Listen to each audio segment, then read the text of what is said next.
In the old days, words were believed to carry life and death.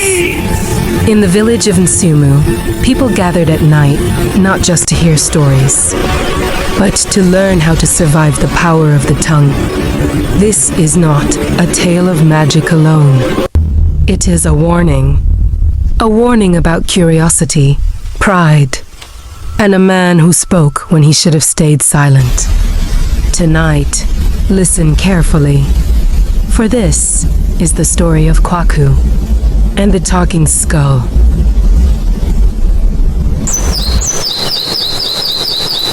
Long ago, before the world became crowded with noise, haste, and restless voices, there stood a quiet village called Nsumu. It rested gently between wide rolling grasslands and an ancient forest, so old that even the elders said it remembered the first footsteps of humankind. In Nsumu, life moved at the pace of the sun. At dawn, farmers greeted the soil like an old friend. Hunters stepped softly, respecting the spirits of the land. And every evening, when the sky turned the color of burning embers, the people gathered together to truly listen. For in Nsumu, words were not wasted. The elders taught that speech was a living thing. Once wisely called back, a careless word could wound deeper than a blade, while a wise word could heal generations yet unborn. So from childhood, every child heard the same warning, spoken gently but firmly. The tongue is small, but it can bring down giants. Among all the children of the village, there was one who stood apart. His name was Quaku. Quaku was not weak. He was not dull. His mind was quick, his eyes sharp, and his memory strong. He could learn songs after hearing them once. He could remember stories word for word. But from the moment his tongue learned its power, silence became his enemy. As a child, Quaku spoke endlessly. He questioned everything. He challenged everyone. He interrupted elders mid-sentence, while other children sat cross-legged, eyes wide with wonder as stories unfolded. Quaku leaned forward, unable to contain himself. Why must it be that way? Who decided that rule? At first, the elders smiled patiently. Curiosity, they believed, was a sign of intelligence. But as seasons passed, something changed. Quaku stopped listening. His questions were no longer born of wonder, but of pride. When elders corrected him, he argued. When warned, he laughed. When told to be silent, he spoke louder still. During village meetings, his voice rose above others. During sacred discussions, he mocked traditions he did not understand. When secrets were shared in confidence, Quaku repeated them openly, enjoying the shock they caused. The elders began to whisper when he passed. This boy's mouth is faster than his wisdom. One day, his tongue will lead him where his feet cannot return. Quaku grew into a man, but his heart did not grow with his body. He became known throughout Nsumu not for kindness, not for bravery, but for his sharp tongue and restless mouth. He enjoyed gossip like food. He collected secrets as if they were treasures. If two people whispered, Quaku leaned closer. If something was forbidden, he demanded to know why. Slowly, the village changed around him. People stopped confiding in him. Elders no longer called his name in meetings. Children were warned to guard their words in his presence.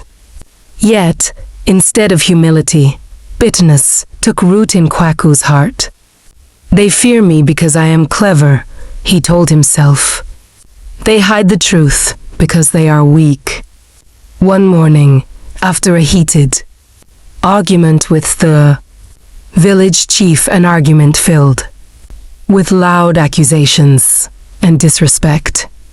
Quaku stormed away from the gathering. That was the day he made a decision that would change his life forever. He would enter the Forbidden Forest. The Forbidden Forest was no ordinary place.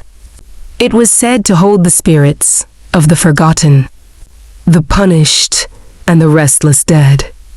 It was a place where the living walked carefully, and the wise never entered without cause. Even hunters avoided its deepest paths. The villagers warned him, "Do not go. That forest listens. Some knowledge is not meant for the living." Quaku laughed. "If knowledge hides there," he said, "then that is where I will find it." And so he walked alone into the forest. As he moved deeper, the air grew heavy, as if it pressed against his chest. The trees bent inward, their branches twisting like listening ears. Birds fell silent. Even the wind moved cautiously. Fear touched Kwaku's heart, but pride pushed him forward. Then he heard it. A voice. Soft, hollow. Quaku. His heart thundered in his chest. Again. Quaku. Following the sound, he reached a clearing. There, half covered by leaves and dust, lay a human skull. Before Quaku could step back, the skull spoke. "I have been waiting." Fear battled curiosity within Quaku, but curiosity won. "Who are you?" he demanded. "How can you speak?" "I was once a man," the skull replied. "A man like you. How did you die?" Quaku asked. The skull was silent for a long moment. Then it said, "My mouth killed me." Quaku laughed loudly. "How foolish," he said. "A mouth cannot kill a man." The skull's voice deepened. "I spoke when I should have been silent. I revealed secrets buried for a reason. I questioned powers beyond my understanding. I ignored warnings just as you do." But Quaku did not listen. "If you truly speak," he said, "you will make me famous." Ignoring the skull's pleas, he carried it back toward Nsumu. Along the path, the skull told its story, a tale of trust betrayed. Sacred knowledge exposed, and warnings ignored. Once honored, it had fallen by its own words. "Let me rest," the skull begged. "Do not repeat my mistake." But Quaku's ears were closed. Back in Nsumu, Quaku gathered the villain boasted. "I have found something no one else has. A skull that talks." The elders frowned. "Speak," Quaku commanded. The skull was silent. Laughter hosey. Anger followed. Then, at last, the skull spoke. "I died because I spoke too much." It turned toward Quaku. "And this man will die the same way." Silence swallowed the village. Judgment was swift. The skull's words fell like heavy stones upon the ground. For a long moment, no one spoke. Even the wind seemed afraid to move. The elders looked at one another, and in their eyes was not anger but sorrow. They had warned Quaku many times. They had tried to guide him. Now the lesson stood before them, bare and undeniable. The village chief rose slowly. "Quaku," he said, his voice calm but firm, "you were warned. You were taught. Yet you chose pride over wisdom and speech over silence." Quaku tried to laugh, but no sound came out. His mouth opened, but his tongue felt heavy, as though it no longer belonged to him. Fear, true fear, finally entered his heart. Before he could speak again, the ground beneath his feet trembled.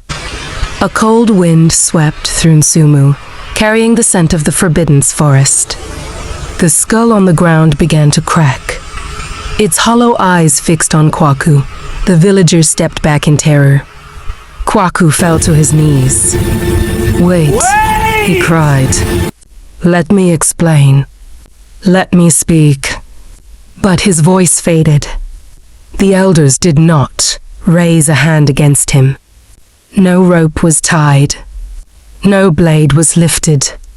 For the punishment of Quaku was not carried out by men, but by the same unseen forces he had mocked. As the sun sank behind the hills, Quaku's strength left him.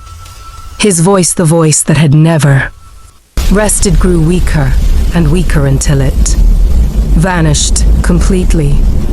By morning, Quaku was gone.